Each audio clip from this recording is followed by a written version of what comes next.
Kā trīnieks sev sagādā ciešanas ar savu ego un savu vēlmi būt pārākiem par citiem.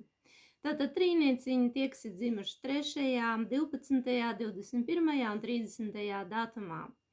Un trīnieki sevi uzskata par ļoti gudriem cilvēkiem. Šaubu nav, ka viņi ir gudri.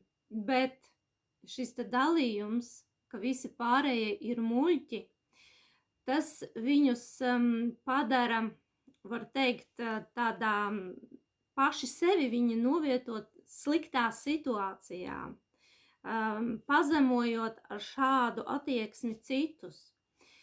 Jo rezultātā pret jums sāk attiekties attiecīgi, ka jūs nenovērtē, ka jūs nepieņem, un tā iemesla pēc jums viss šķiet negodīgi, un jūsu attiecības ar cilvēkiem sabrūk.